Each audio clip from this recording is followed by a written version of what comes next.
Hello everyone and welcome to this very spooky episode of the Bearded Geeks. You could say it's a Halloween special. That was fucking awful.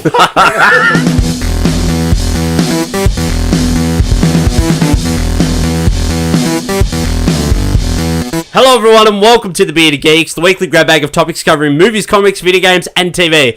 My name is Jags, I'm the Beard Master. With me today, my co-host Patrick Brown, and back in the Beard Cave, it's the Meme Lord, it's Russell Redmond. Yeah, boy. Hey. How you going, boys? Oh, pretty good, pretty good. Yeah. Subbing in for Bob tonight, Russell? I'm feeling it. I've already got the follicles pushed down on my face. I actually had a shave before I came, and I've got after 5 o'clock shadow. I'm feeling good. I'm feeling good. I just coloured your face in with the texter. That's true, yeah. It's not the same. How you going, Pat? Yeah, yep, going well, mate. You're looking pretty fresh, mate. You got a bit of a fresh cut there, mate. You're looking good. Might have got a haircut. Got the mighty $10 haircut going. Yep, went to the barber's yesterday. All this Marvel money he's got, and he only gets a $10 haircut. Back when he used to work a regular job, he used to tell me, he's like... I used to get my hair cut, and he used to come to me and he used to go, "Oh mate, you ought to go to this place I go to. I get like a shampoo and a head massage every time I go, and I pay like $60 every time I get my hair cut." I was like, $60? I just want my hair cut, not my head fondled. Yeah, that was the final straw when it reached $60. Well, I don't know about you, but I do want my head fondled. Actually, that was the best part. That was worth $30 alone. Already. They just take you out the back room and just like, right, Mr. Brown, we're ready to go to town. Yeah, the new one was cheap. It was like $10 because I only get the back and sides done. Yep. Because I'm still trying to grow the top out, so I didn't have to touch that. Yep. I cut my own hair last week. I saved $20 and cut my own hair in the mirror. Yeah. I had the clippers up to my hair, and I was like, they were like, and I was like, will I, won't I, will I, won't I? And they just went, Nyeh. I was like, oh, well, I've got to keep going now. It's done. Did you do that thing like in action movies where just before they do surgery on themselves, they like neck back a bottle of like brandy or whatever it is? Nah, Scotch. You're just like, ugh. Can't afford brandy. Well, we're on the port tonight. We're enjoying it. Patrick brought the port. We're all on the port tonight, actually. Cheers, boys. There we go. Cheers for that. Nectar of the gods. He talked us into it. That's a rosy bouquet. Absolutely. Fuck, that's strong. Jesus. Good, isn't it? You drink it like it's fucking water, Cordy. So tasty. It's all taste. Today's episode, we are doing a Halloween special. We're getting in a couple of weeks early because when Halloween rolls around, Thor will be out, so we're doing a Thor episode. So we're doing a Halloween special today. So we have a bit of a Halloween-themed episode today. For Drop the Beard, we've got Halloween-themed songs. We've got a bit of horror news in the news tonight, and our topic is a horror topic tonight. So, yeah, I don't know what the accent was I was doing at the beginning. I was going for like a Bela Lugosi, the children of the night. But then I turned into a Russian. I don't know, like a Dominican market keeper or something like that. It kind of screamed of sort of like a World War II when the Germans were pressing back from Russia, and it went from Eastern European to very close to Western European. It's like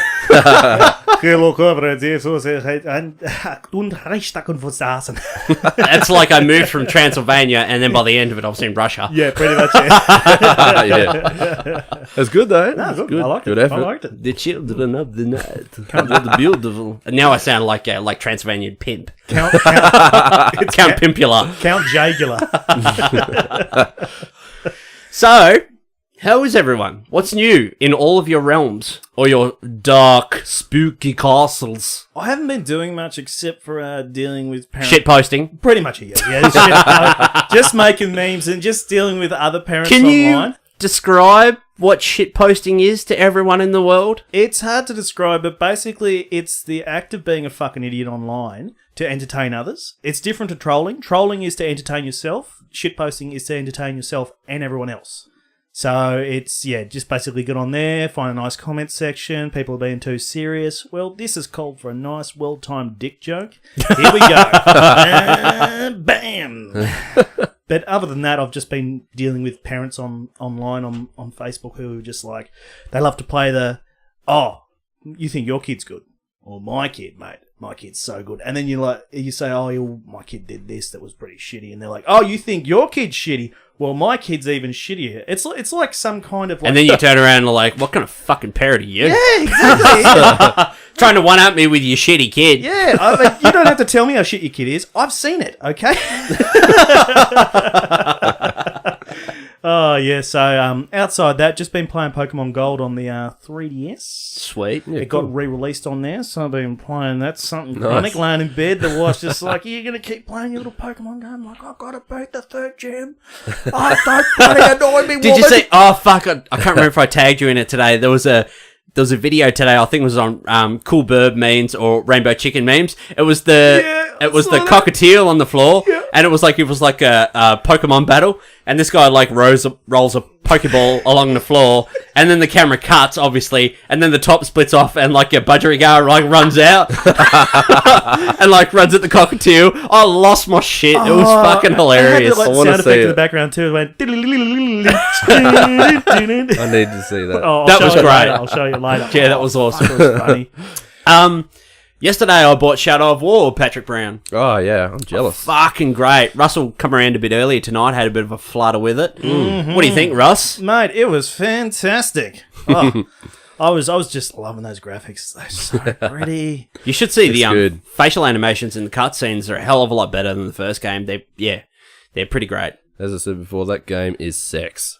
That's what I'm talking about. It looks great. Tish! I've earned this sip of port. There you I go. might have one as well. Thank you very much.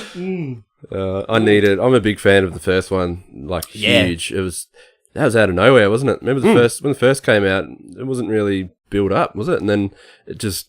You get into it and it's like, this is the best game ever. Yeah, I was just sort of, everything. I knew nothing about it. I was sort of just taken by that cover. Yeah. I was like, oh yeah, this looks alright. I got to spare $70 or whatever. I'll get that, give that a flutter, and yeah, fuck no, this game's great. Yeah. I've heard nothing about it. Because the first decent Lord of the Rings game really was like that Lego game, like Lego Lord of the Rings. That was like good. Oh, fun. yeah. It was just like, this Actually, is all right. I had the Return of the King on Xbox. Ah, yes, yeah. That was fucking great because they had all their actors from the movies like come in and do like the voices and everything, and that was a great game. You could play co-op on that. Yep. It was fucking great. You could play for like right through the movie. Return of the King. Yeah, it was awesome. Awesome bloody game. Tell you what, I've been having to go with co-op lately. That's SNES Mini. Yeah? Yeah, me and the wife playing a little bit of Mario Kart there on the SNES Mini. And then I really want to get one of these SNES I tried minis. that. Oh, I tried it's Mario Kart fantastic. the other day. It's totally different, isn't It's so much more harder than what you remember. Because I'm used to playing the new one on the Switch. Yep. And like, that's super swish graphics. And then you go back to the old school one, the original. And it's like, whoa, this is crazy. Oh, hell of Still a lot of fun. Like, it's challenging, way more challenging, actually. Yeah. Yeah. Fuck yeah. What did I used to love on the Mega Drive? Rock and Roll Racing. That was a fucking sick game. Rock and Roll Racing. Rock and Roll Racing. Now, I'm loving the alliteration. Yeah. What's it about? Just racing or... It was kind of like, think of like a futuristic like racing game, but every car, like, there were like different types of cars, had sort of their own, but there was their own character attached to the car. And as you played it, there was like commentary in that, like it was kind of like a death race kind of thing. You had like the two, like one of the alien commentators or whatever in that and commentated as you played. I think it was like text commentary. Yeah. I can't remember. It might have been audio. It was a long, long time ago I played. I never had it. Like a mate of mine actually had it and I just played it at his house. But yeah, it's fucking great. Because isn't that coming out on the new Mega Drive? Oh, the Mega Drive? Yeah. I'm not sure. I don't think so. Okay. They've already got, like I said last week, they've already got like the standard like tiny console out already, but the HD one comes out next month, which looks like the like first generation Sega Genesis. Yeah. So I've got the HD one, like two wireless controllers, but they're like line of sight, like wireless. So if you put like a coffee table in the way, you're fucked. Oh, no. Yeah. But yeah, looking forward to that. Excellent. That's great. What's going on with you, Pat? I've barely talked to you this week. What's going on? Yeah, not a lot really. I've been like, actually no, it's been pretty crazy in the way of like work's the same as usual. I've been focused on this one big project and trying to do a cover, but it's been pretty busy in the way of like family as well. So just like having a kid and going to a lot of appointments again and The Bearded Dads. Yeah, That's rough, man. and just like It's the Dad Podcast. a lot going on. Took Mason to Treasure Island. No, it's not. No, it's called Adventure Planet now. Oh, that place is fucking sick. It's cool, isn't it? I'll just let you dads talk amongst yourselves. I'm sorry, man. I'm sorry. No, you're right. Talk amongst yourselves. That's It's fine. the best. It reminds me of like Toy Story 1, and they got that Pizza Planet. Pizza Planet. Pizza Planet. Like it reminds me of like going into there, and there's all these planets and stuff floating around on the top, and but yeah, the obstacles and the play equipment's insane. Like, and the go-kart track, they only go like 3 kilometers an hour top speed, but man, real life Mario Kart. Yeah, when you're like holding one, and then you've got like a kid on your lap, and then you're driving around on it feels a lot faster because you got to dodge all the kids that fall off the ones in front. I know. Oh, there was a big stack up in the one I took Mason on. He was on the front. I'm there, but Mason would try and steer as well. He'd like turn and I'm like, oh no, just wait, because he's trying to steer into the barrier. But yeah, other kids were just piling up, and like you could just hear the crash. Like it's not like enough to hurt you, but it's just like, whoa, it's a bit of an impact there. I had a real learning daddy moment at Did you? Yeah, there last time. I was letting my daughter go down the slide, and I thought, oh, she can go down this slide. This is a simple slide. She should be fine. It wasn't until she was halfway down the slide I realised, she shouldn't be going down this one on her own. And just that massive, like, sort of water slide. Is that the steep? The really, really steep one? Not the super steep one. It's like the one in the other area. Oh, okay. But yeah, she went, hit the ground. I'm like, the toddler area. In the toddler bit. Like, that's right, sweetie, walk it off. It does that all the time, and it just launches them off the bottom, and then they're like... she was right. She just went up and chased after some kid. She was what about that super steep one? Yeah. That is like almost vertical. You're like, it feels like you're going free fall down there. I love watching kids axe other kids that haven't got up quick enough. Oh, yeah. It's so much fun. Yeah. It's insane. It's good though. You think your kid can go on the slide alone? Well, my kid. Your kid can go on the slide alone, mate. I haven't seen my kid in 5 years. I'm going to put my kid down head first. I talked about this, probably a couple of months ago now, when the announcement for Batman White Knight was announced. The other day, I got the first issue. The sort of genesis of the story, Russell, yes, thank you, is that the Joker becomes reformed. He becomes rehabilitated. Oh. So he goes by his regular name, and in the first issue, like, the book starts with, like, the Joker's on the run, like, he's, like, on a skateboard, and Batman's behind him, like, chasing him in the Batmobile. On a skateboard? Yeah. And, like, the Joker's gone, like, through this construction area and shit, and Batman, like, smashes, like, drives over a building, like, on rooftops and that, like, damages all these roofs, like, puts people at risk. He drives through this construction site, like, hits the bloody cement truck, and cement goes everywhere, injures, like, 2 workers, and nearly runs over one guy, like, pretty, like nonchalantly just fucking driving through, like, singular focus. Yeah, OH&S, please. And you got your working at heights ticket, Batman? Excuse me, mate, yeah, get over here. Mr. Wayne, is it? Hey, who'd you know? So they end up in this, like, pharmaceutical, like, factory, like, storage factory. And Batman, he catches the Joker, and he just, like, fucking beats the shit out of him, like, absolutely, like, pummels him. And everyone's standing around, like, Commissioner Gordon, there's cops, there's, like, Batgirl, Nightwing, like, all these people standing around just watching him. And he's like, I give up. And the Batman's just fucking beating the shit out of the Joker. And then he's like, oh, you know, like, you need these pills that, like, you need to get, like, sort of, like, metaphorically, like, speaking, like, you need to get better. And he, like, holds up this thing of tablets to him.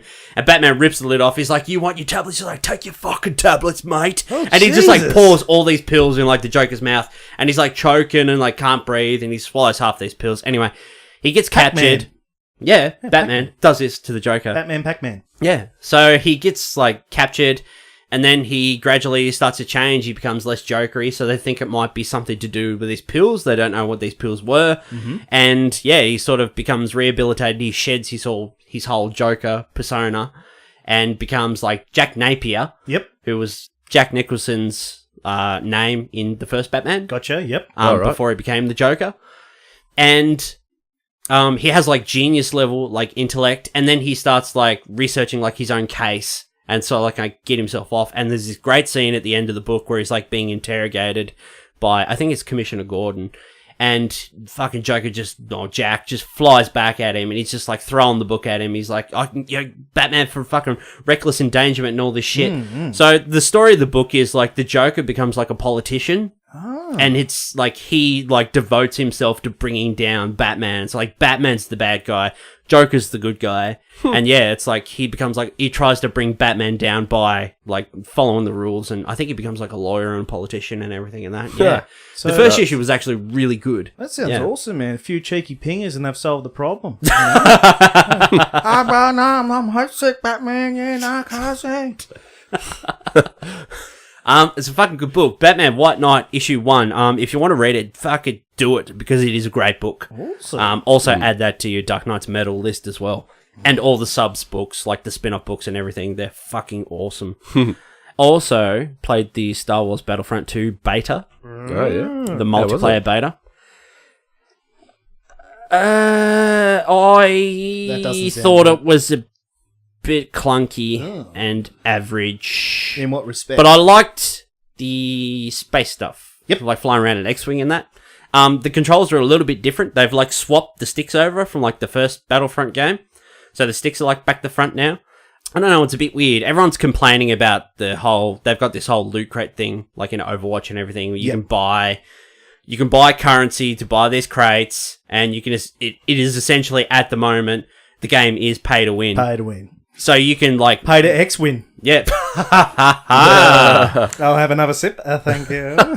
So you can essentially like pay to win, and anyone who puts in like $100 or $200 like right at the beginning when they get this game, they can have like a massive advantage over anyone else who's playing multiplayer. Yeah, That's crazy. Cool. That's not Everyone cool. is kicking up a stink about this multiplayer. I've watched like a lot of videos this week, and I've read a lot of articles, but not one single person has talked about the single player campaign. You couldn't play the single player campaign in the beta. They only had a couple of like multiplayer things. Right.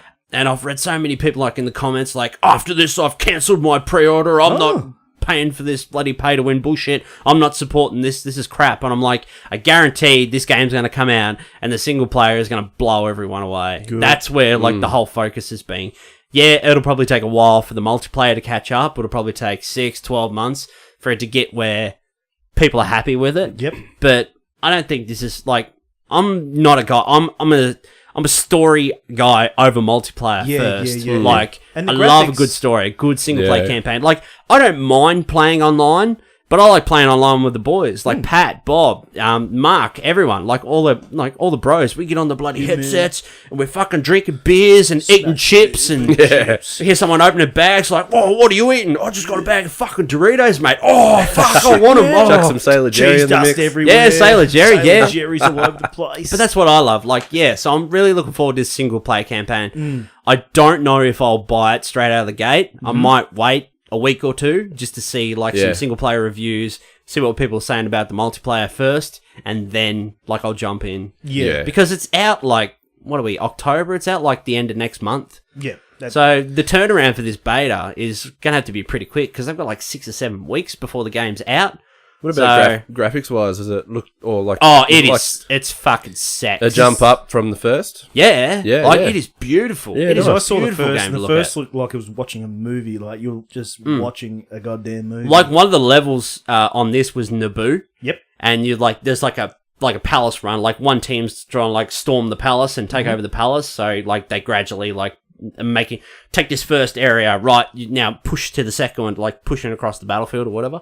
Yeah, it's great. It looks amazing. Yeah. That's good. Nice. I'm not sure about like the hero system and that at the moment because you have to earn like as you get kills you earn points, and as soon as you get a certain amount of points you have like 5 or 6 heroes to pick from, so you can choose to be like, I'm going to be Han Solo.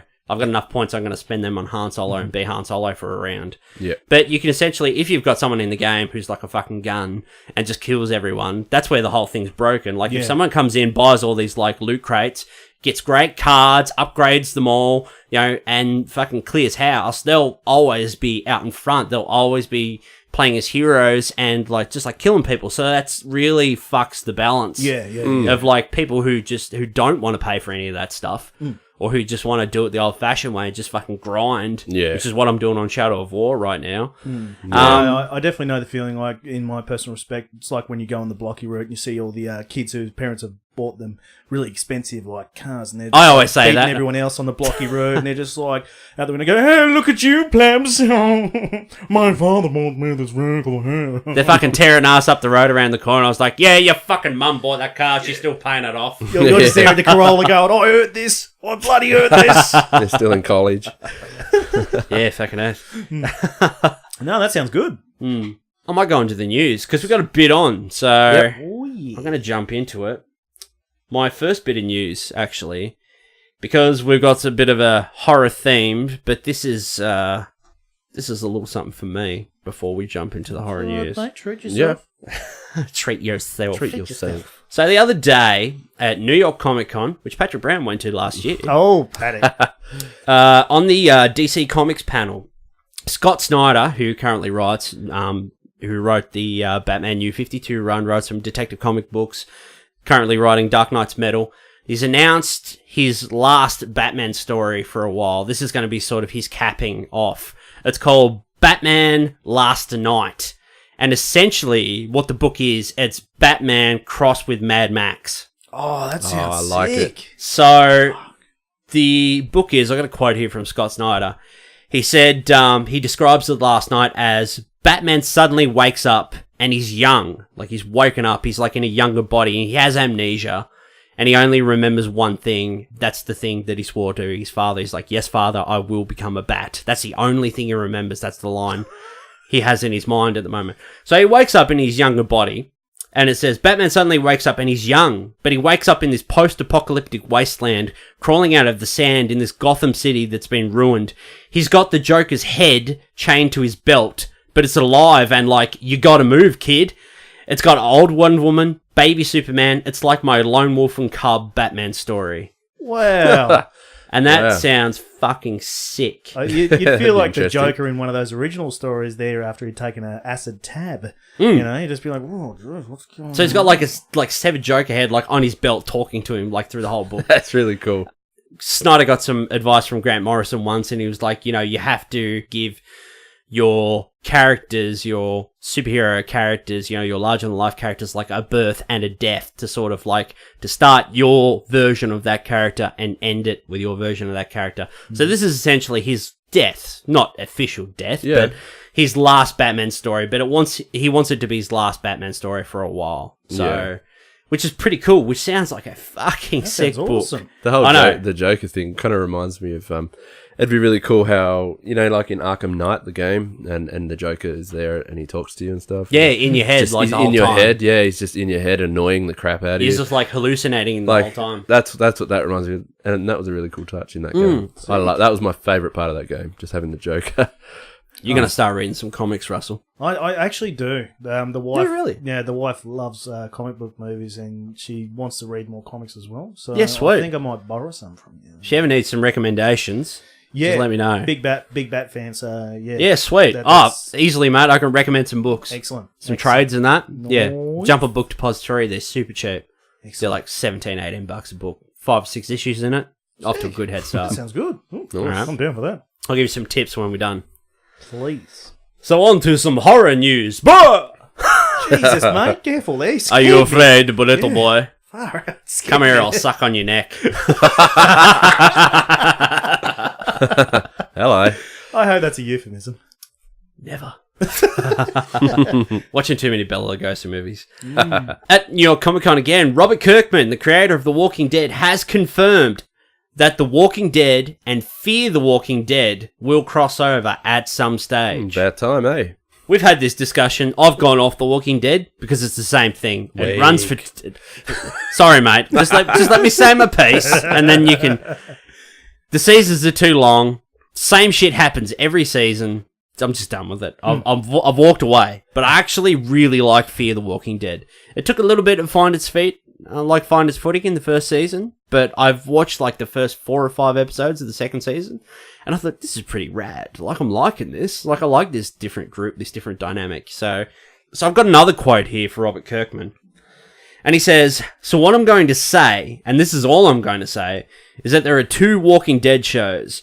I'm not going to name them, but there are 2. There is one character that is going to go from one show that I will not name and appear in the other show, which I will not name. Now, what does that mean? Because these timelines, how does that work? Are we going to see an interesting backstory of a Walking Dead character show up in Fear the Walking Dead that sets up some crazy things? Or are we going to see a Fear the Walking Dead character show up in Walking Dead and see a future version of that character? What could happen? It's going to be something completely different than that. Who knows? Yeah, I was going to say the time difference is big, so it'd be interesting how they're going to do that. Tell us what the shows were. Because if they do it in the first one, in the original, if they have someone appear from Fear the Walking Dead, then you essentially know that they don't die for a long time in the first one, because that's kind of a prequel. I imagine, because, what was his name? Stephen Ewan got his head smashed in. The pizza delivery boy? Glenn! Pizza delivery guy. I imagine, like, it'll be, like, Glenn from, like, before the first season. Or it'll be a character that was in, like, the first, like, season or you're two. Probably dead on, yeah. That are already being killed off. Because people that would want to be see massive, because, like, oh, Glenn's dead. But he's going to show up in the Fear of the Walking Dead. Yeah. And then, like, maybe he'll be with that group up until, like, the bit where he runs into Rick, who's in the tank. Yeah, in the streets. Come on, guys. I'd be all over that. I can't believe this. The dead coming back to life. That's preposterous. It could happen. It's based on a comic book, mate. Your missus would probably love that, actually. No, she doesn't. She hates zombies and anything like that. Oh, does she really? She's got a very overactive imagination. Sweet. Yeah. Stick with Batman, then. I'm still preparing myself. I got a little, some stuff in the shed. Getting it all ready. Oh, that'd be great, actually. A little samurai sword on the top of the shelf there. We were driving home last night. I scared the living shit out of it. She like, driving home, and all of a sudden this car popped up behind us, and it wasn't there before. Like, we didn't see it. Yeah. And she's like, oh, "Where'd that car come from?" I go, "I don't know, but it kind of reminds of this story I was told by my grandmother around these parts." And she just punches me in the arm and goes, "Don't you fucking dare!" I'm like, sorry. But that does remind me of another story. She wouldn't talk to me. She hates it. I love it. Another piece of horror news for our spooky Halloween special. The new Halloween film will be a direct sequel to the original. So they're forgetting all the sequels, because Halloween 2 was actually based on the same night, straight after the first film. So, like, I think, I've never seen it, but it's like Laurie's in hospital, or whatever, she's taken to hospital. And then, yeah, the film picks up, like, in hospital, and Michael's coming after her or whatever. But this movie will pick up, like, all the other sequels never existed, and this is like a direct sequel to the first film, to the 1978 John Carpenter film. Mm-hmm. And I have another quote here. I've got quotes galore tonight. I've got a quote here for John Carpenter, my favourite man in the whole world, after Patrick Brown. Jamie Lee Curtis talked to the director. Her part was written into the script, and they had this idea. It's kind of, I don't know how to describe it. It's almost an alternative reality. It picks up after the first one, and it pretends that none of the other sequels were made. It's going to be fun. There's a really talented director, and it was well written. I'm impressed. And that's from John Carpenter. I'm up for that. That'd be really good. Yeah, that'll be a good trip to the movies. Yeah, I'll be there. Yeah. Bloody hell. Mandate. Hold my hand, man. You didn't come with me to see Blade Runner the other day. Bloody hell. Show off your Now hand. I've missed it in 3D. I didn't go last night. And then I thought, it'll be on tomorrow, surely. Yeah. And then I looked today, I was like, nah, no more 3D screenings. Oh, really? It's good. Bastards! That sucks. It's Anyway. good. Alright. A couple more bits of news. Tell me, mate. This was a good one. Bobby actually sent me this one. Miss you, Bobby. Bobby, come back. Love you, Russell. Thanks for filling in, Russell. That's all right. Mark Ruffalo was at the premiere for Thor Ragnarok yesterday, and he was live streaming, like, on Instagram from, like, the red carpet. He put his phone back in his pocket, but didn't switch off the live stream. So 2,000 people sat there and watched a black screen and listened to the first 15-20 minutes of Thor Ragnarok. Oh, wow. Oh, no. That's you can't write that. Did you he get in honestly trouble? can't. Nobody will believe it. I don't think so. No. It would have been nice. And he actually had, there was last week, he was live streaming a video from, like, a secret photo shoot as, like, an Avengers photo shoot. Yeah. They had, like, everyone for, like, the Marvel movies, like, all the directors, all the actors and that, and they were doing like this massive photo shoot. And Samuel L. Jackson's there, and he's like looking down at his camera. He's like, "Are you fucking filming this?" He's like, "What the fuck are you doing?" Oh, I've got to see it. Oh, Yeah, fuck yes. That's a great little video. It's only like 30 seconds. You don't see anything, but you sort of spin the camera. Like Brie Larson's there and Samuel L. Jackson. And yeah, that was pretty cool. Wow, that's just classic Ruffalo. All right. Oh, mate. Captain Marvel. And our last bit of news, we had 2 big trailers this week. I'm going to start off with the biggest one because Patrick liked this one the most. Justice League. Oh, no. What did you think of the Justice League trailer, Pat? I kind of like, I was overall mostly medium, but not really. Be honest now. Yeah, be super honest. Be brutally honest with me. Yeah, it didn't grab me though. Like, I don't know, it was too, it was just too, like, Hollywood or whatever you call it. Like, it was crazy. That was like, oh, another end of the world destruction. Another one of these movies. Kind of one of these ones, and it's just generic. It almost turns into a generic movie now. Like just like okay. Whereas I'll be honest, I like the first like 20 seconds with Superman and Lois there, and like Me too. And that was the first. I was just like, oh, this might actually be really good. Like I thought it was going to be a little bit Like, more. oh wait, bit more grounded, building character in a DC movie. Yeah, that's new. Yeah, and then it just like I quite liked Aquaman in it, but apart from that, like his character seemed pretty cool and fun, and massive dude, bro. Yeah. All right. But it didn't grab me too much. Just too much. Like there was a bit where I think it was Aquaman or someone got thrown into a wall. It looked very almost like out of a game, like very not realistic enough. Like it looked very. It just didn't look real. And then We're talking about a guy that like swims under the ocean and like communicates with fish. Yeah, we can try and suspend their disbelief with them. What about you, Russell? I don't really care too much for the whole Justice League sort of. Yeah, I watch the cartoons; they're pretty fun. But I don't think they've earned it. Like that whole setup. Like it took the Avengers like ages to build up to that one movie, and it was a great movie. But these guys are just like, they just want to have it all now. They rushed the hell out of it, didn't they? Yeah, it's just not fair. I mean, there's no justice in that. Like how they went I didn't deserve a sip, so I'm not going straight to Batman vs Superman, their first movie, and exactly right. It's like that shouldn't have happened for a long time. Yeah, two people getting together when they really shouldn't. We've all known friends who've done that. Like, these are dear friends, you know. Yeah. Actually, yeah. The first time I watched it, because we had a chat about it, like after it was first up, Pat, we had a bit of a chat, and I'm like, it's kind of there's nothing new, sort of rehashed stuff from like previous trailers. Yeah. There's no real sort of story here. I love the first 10 or 15 seconds. Like it just reminded me of Man of Steel, and I fucking love Man of Steel. Yeah, me too. I'll defend that movie till the day I die. It's fucking great. Anyone who hates Man of Steel, that's fine. You can have your own opinion, but you're dead to me. Another great podcast says, you're wrong. That's fine, but you're wrong. I was a bit like on the fence. I was like, Aquaman's just like a dude bro, like a surfer dude bro. But then I got home and I watched it again, and I'm like, you know what? This is kind of fun. This is kind of fun. Like I'm optimistic. He does seem like he's sort of trying to fill that comic relief sort of role, as with the Flash as well. So like, they're sort of like trying to bring a bit of light into it. But I don't know. I find really funny about Aquaman is because the way they've flipped it, like to have him in the movie, there's no way they would have done classic Aquaman, blonde kind of. What is he like a?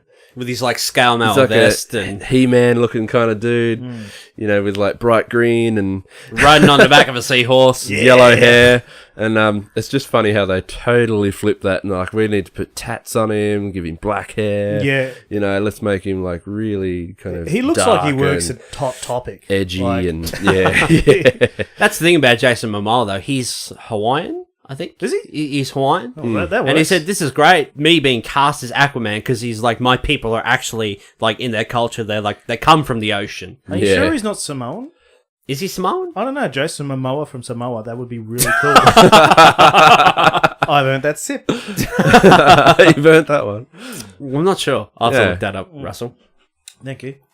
Anyway. Be more Pacific.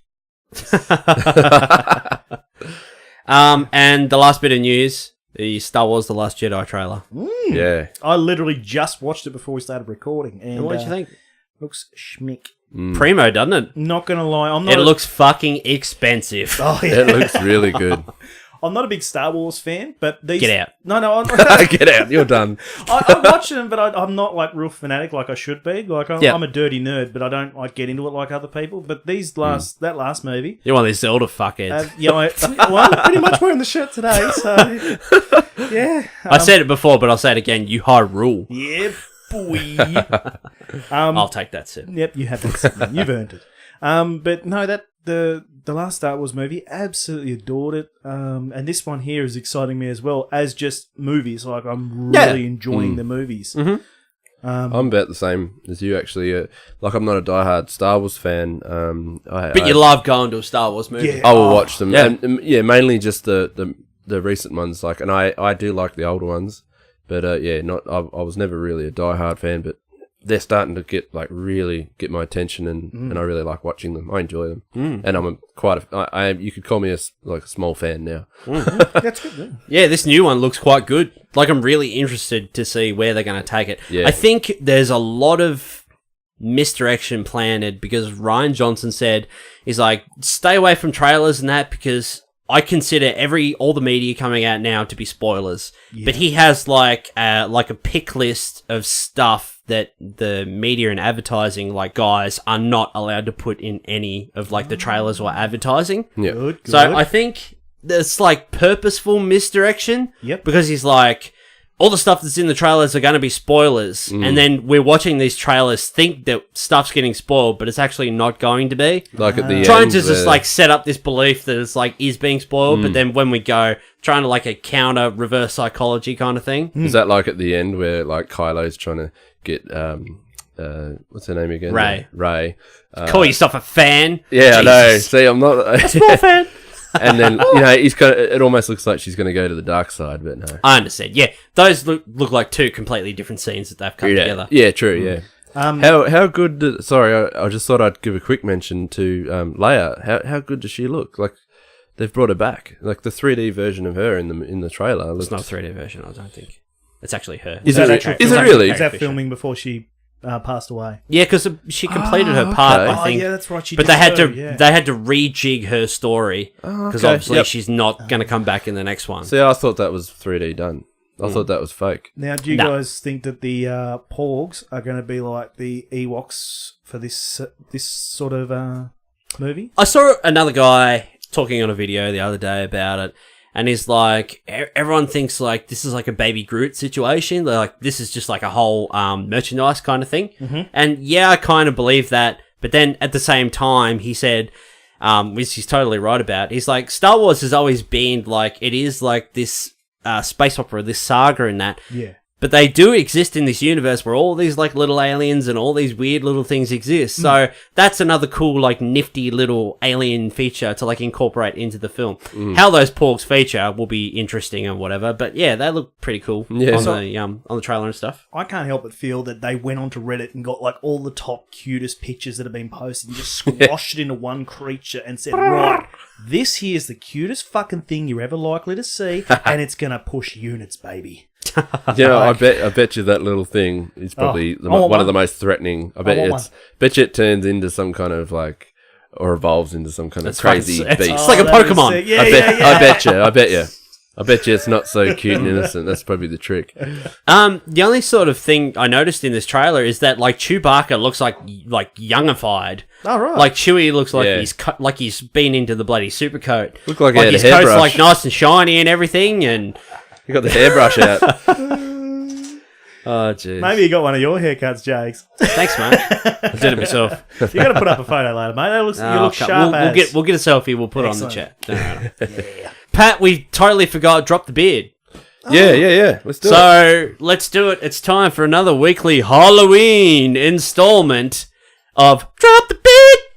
Nice. This week on Drop the Beard, we all have Halloween themed tracks, and we each have 3 because we're Pat's having like a birthday do at his place next weekend, and we wanted to beef up the playlist a bit. So Halloween party. We've each decided on 3 songs. Russell actually has Bobby's 3 picks for the week. From Messenger Pigeon. I got it today. Thanks, Bobby. The Raven has come. Yep, he sent the Raven. Came in, pecked me a little bit. Good bird though. The big bearded Raven. Yep. So the unshaven Raven. Would you like to start with Bobby's 3 tracks? Yeah. Do I run through all 3? Yeah, just run through the 3 because they are Halloween themed, so you might get them in the titles. They sort of fit into the spooky Halloween theme. Well, here's for the clever listeners. We got the Ramones, Pet Cemetery, Misfits, Dig Up Her Bones, Ghoultown, Drink with the Living Dead. Those all sound like very spooky songs. Yeah. Oh. The Ramones one's really cool. Yeah, they are really good fan of tracks. that one. Patrick Brown, you've gone for less smart linking titles and more of tone this week. Yeah, yep, mixed it up a bit. So my first choice is from Oomph, really cool band, and the song is Crucified. Love it, really cool song. Yeah, that's pretty good. That's a pretty good song. It's really upbeat and crazy. Yeah. You have a listen.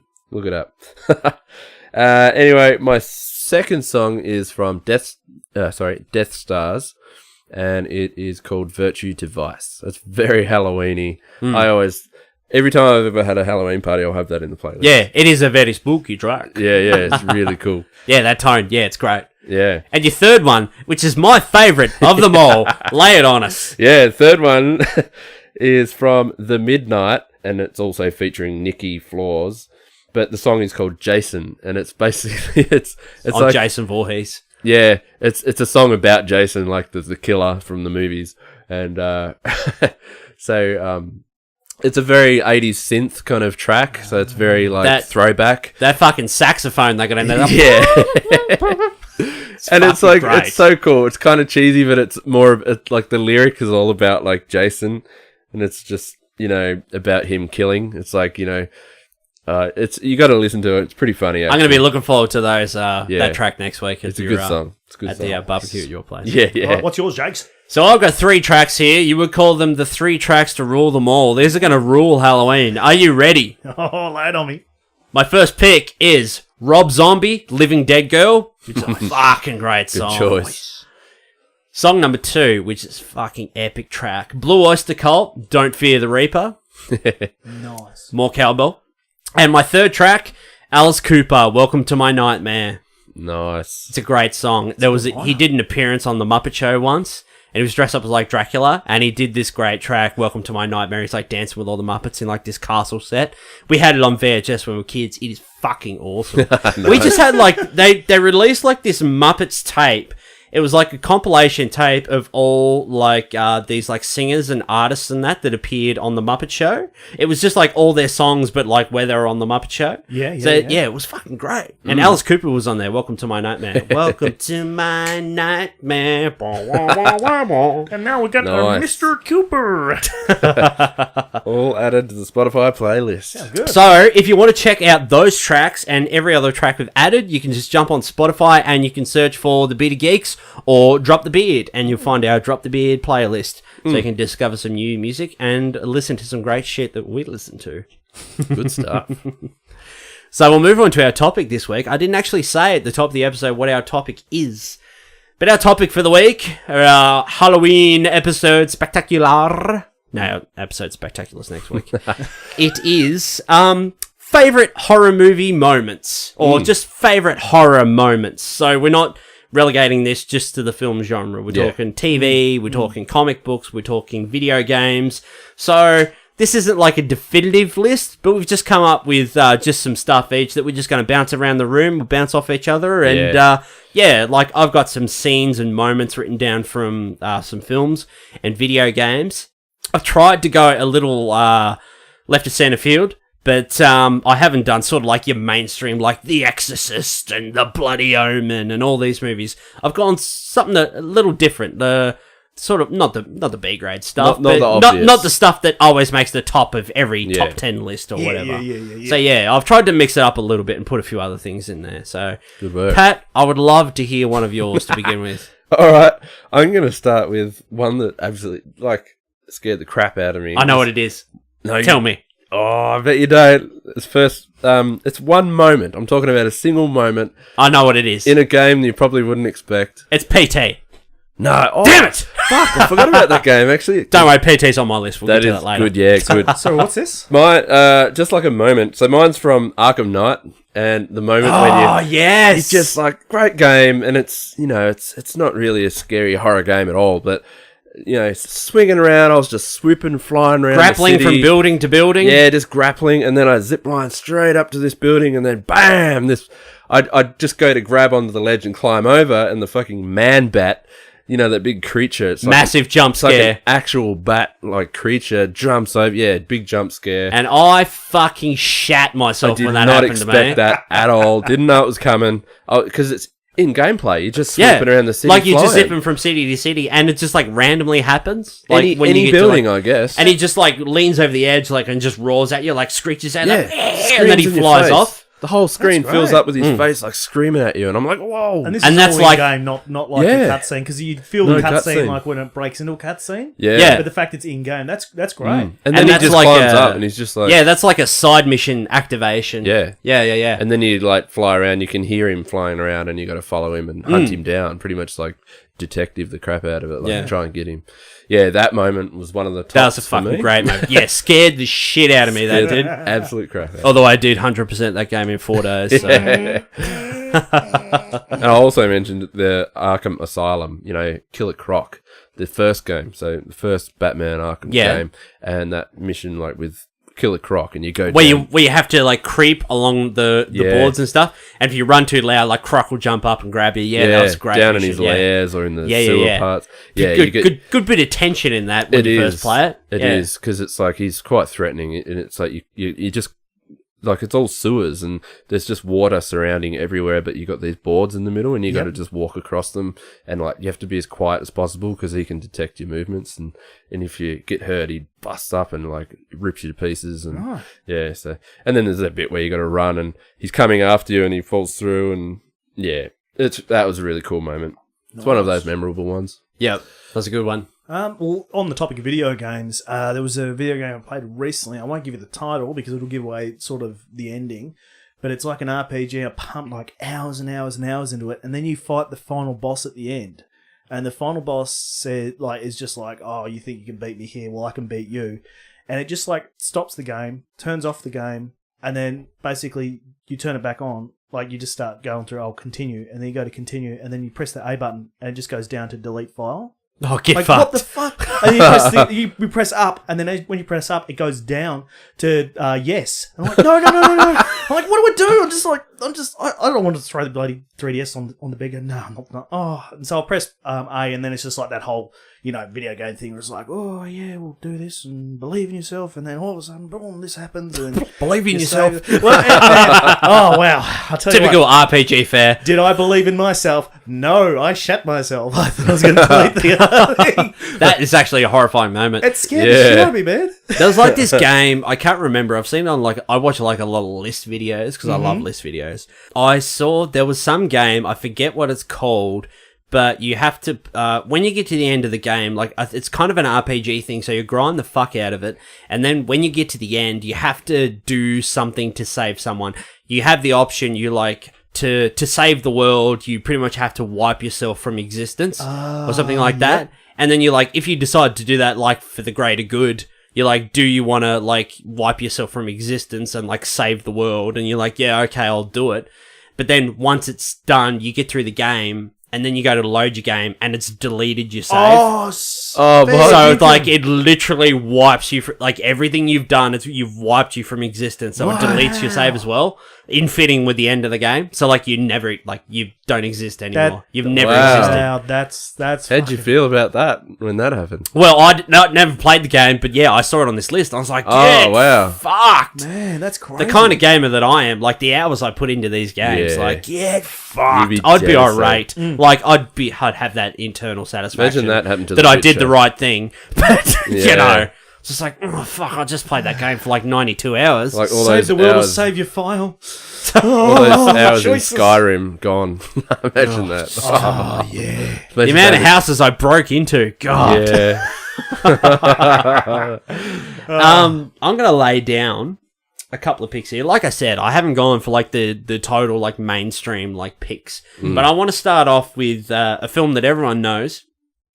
And one of my moments is from Alien. Oh, okay. Now, the pick that most people say for like the horror moment of the movie is the chestburster sequence at the dinner table. And that is a great sequence, and that is the mainstream pick. But that's not the scene that always got me in that movie.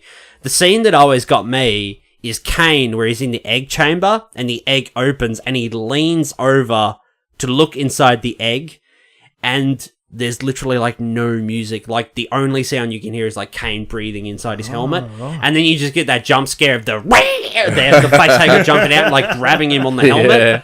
That's the bit that like always got me. Yeah. Yeah. That's a winner. Great moment. But yeah, for me, it was never like the chest bursting scene. As great as that scene is, that was never. It was the facehugger scene in the egg. And Dallas, where he's in the chutes and he's looking for the alien. He's got the motion tracker. Oh, no, they've got the motion tracker, and it's like, it's coming up right behind you! And then he, like, goes down the ladder, and he turns around, the alien's there, and it's just like, yeah. Just, like, grabs him, and, like, that's the end of Dallas. Yeah. Done. I might do another one, because I got a little bit here. Yeah, go for it. This is one that you guys may not know, but this is another great moment. This is from Invasion of the Body Snatchers. Yes, I've from heard of it. 1978, with, like, Jeff Never seen Goldblum and Donald Sutherland and that. So, you sort of know the premise of the movie? Mm-hmm. All these, like, spores or pods or seedlings and that sort of fall from the sky. And, like, all these weird plants and that start to grow. And when people fall asleep, these plants sort of, like, absorb these people and birth, like, copy versions. Like, they call them pod people. Spore form. Yeah, they call them pod people. And these pod people, like, start to... Because, you know, you don't know who's who. So, like, if you went to sleep, Pat, it would absorb you. You would be gone, and it would be, like, an exact duplicate of you. Yeah. But the only way they can sort of know who these people are is that they're pretty much emotionless. So they're pretty much, like, dead. There's no... Yeah. You know, how you going? Walking around. How are you, mate? Talking like a zombie. You know, Yeah. pretty much no emotion. So... The movie goes like this group of people trying to like save the world and outrun all these pod people and like not fall asleep and stay awake. And the group gradually gets whittled down. And then right at the end, like spoiler alert for anyone who hasn't seen Invasion of the Body Snatchers, there's one. Sorry.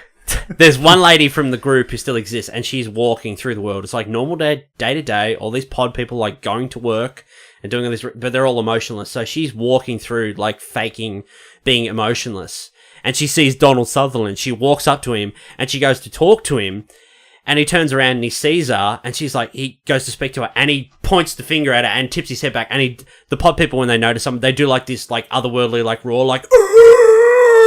I think I've seen that parody before, actually. And they're like, he's been absorbed and like become a pod person and that, and then like that's like the rallying call for like all the other pod people to like come and grab her so she can be like, and she's just like, no, she's like screaming and shit, and that was like fucking disturbing because like the look on Donald Sutherland's face when he's given that. It's really? Fucked. It's nightmare fuel. Yeah. Oh, man. That's a great horror moment. Creepy. Man, but Yeah. they've got no emotions, so you can tell that they've got no emotions. I bet you there'd be like a lot of people there'd be like, yeah, I know a few people that I wouldn't be able to tell. Yeah, good, mate. How you going? Yeah. I might do a video game Yeah. There we go. because I said PT. We'll talk about PT. Yeah. I never downloaded PT, Oh. but Patrick Brown downloaded PT on his PlayStation 4. And he's like, you gotta come around, mate. You gotta come around. Come around, have a go. So come around. People not familiar, it's like Silent Hill, isn't it? Like, Yeah, it was a playable teaser for the new Silent Hills game that was coming out. It was like a remade sort of reboot with Hideo Kojima, Guillermo del Toro, and Norman Reedus was like the main character. He's Twitter. I love his Twitter. He's off his head. I love him. You know, yeah. And it was like, it was just like this like one like L-shaped corridor that you were in, and every time you go through the door, you just recycle back around, and you would go through, and things would change, and you'd have to like solve these puzzles, which like you had no hints about. Like Groundhog Day, wasn't it? Through one door. Like, and it would change like every time. Like one time you'd run through the door, and then you come through, like everything would be all red, and there'd be like a fridge like hanging from chains, like swinging from the roof. And there's this one scene, I can't remember the woman's name. It was like Linda or Laura or something like that. There's this scene where you run through, and all of a sudden there's this massive jump scare where she jumps up and she fucking grabs you. Yeah. And she's got like this horrifying look on her face. Oh. And Pat's like, you gotta play this, mate. You gotta play this. And I was like, yeah, okay, I'll have a go. And he's like, no, let me turn it up. I was like, I closed the blinds. Yeah, he closed the blinds. I was like, dark. He's like, Ian, mate, let me turn it up. Turn it right up. I was like, no, mate, it's all right. You can just like leave it down like real low. I was like, no. And I was like, I'm playing. I'm like, I don't like this, Pat. This is fucked. You were getting real. And you're like, no, come on, mate, play it. Like, keep going.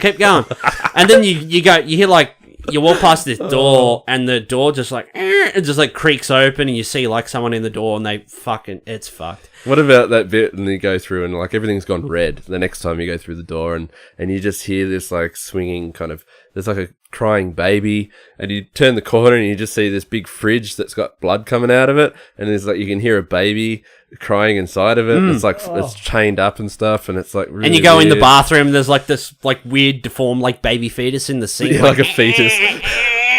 It's like, it's fucked. And that bit where you go through, and then there's just a tiny crack in the door's open, just a crack, and you're like, it's pitch black, and you look in there, and you're like, the only way to move forward, like you check everything around, only way to move forward is you have to look through this crack and just see what's in this room, and you have to zoom in and look at the sink or something, and then you zoom in enough, and then bang, like the creepy like grudge looking lady. Yeah, she pops out and like grabs the door and like slams the door. Yeah, she looks at you and slams the door, and you're like, where you come around the corner and she's like standing at the end of the hallway, and you're just like, I know. Or you look up at the fridge, you look up the balcony, she's like standing up on the balcony.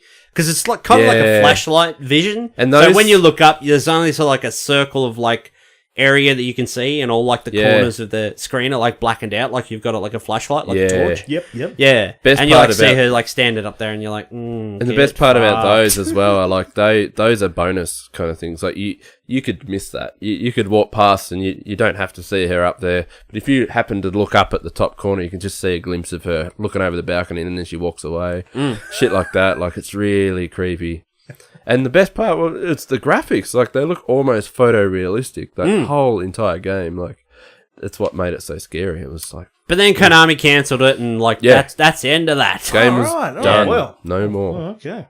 At least we're getting Death Stranding, though, so... And it became like a rare game, and people were selling their PS4s with the game installed for like $2,000. Like, their PS4 was sold with the demo installed, because you can't download it anymore. No, it was done, so it's a rare game. But yeah, but like... I've got it. Hey. Yeah, it's kind of great though, because without that teaser, we wouldn't have got Resident Evil 7, which was a fucking great game, because that game's like heavily inspired by that teaser. Like, gone back to the first person view. Like, Resident Evil's never been first person. No. Only like the crap like light gun games. Yeah. It was shit house. Oh, how good was that game? Let's talk about that. Let's talk Resident about Evil 7. Yeah, we'll talk about that for a bit. Is it? Yeah, go there, mate. Take it. Oh. Take the bull by the horns. Resident Evil 7, amazing. That had a few jump scares for me. I think you had it first, and I came round and watched you play for a bit, and I just jumped when you were watching. I was like, holy crap. Like, there's a moment where you're chasing this creepy lady through the houses and stuff. Like, it's all set up like the old hillbilly outback kind of place. And it's all nighttime. Yeah.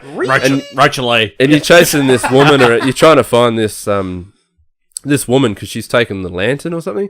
And then and you cave through the floor, and then she grows her limbs out like super long, like a spider. Like, she's like, her limbs just go super long. And she has like this weird like bee wasp nest where baby bits are meant to be. She gives birth to like bugs and stuff. It's fucked. And just trying to go after her, and that, like, and then she jumps out at you and like grabs you, and the bit where you've got to get through the second house, where you've got to sneak through the second house to solve the puzzles, and she's just like walking through the house with a lantern. Yeah. And if she spots you, like, you can get rid of her. I got rid of her. I just shot I had the flamethrower. I was like, fucking give it to her. Yeah. And I got rid of her, and I got a fucking trophy for that too. I was pretty chuffed. Yeah. You're fired. You're fired.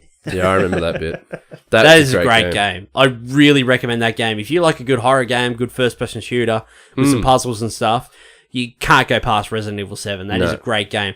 The fucking day, gorgeous. Pat, is going to be when one of us gets a VR headset and we play it in VR. Yeah. That's going to be the day. Excellent. Oh, that's a good recommendation, because next time the wife's annoying me, I can just put it on and start playing. She'll leave me I'm just alone. going to go to bed, Russell. I can't watch this. All right, no worries. No worries. No, she would be that gentle. She'd be like, you prick. You're playing this on purpose, aren't you bastard?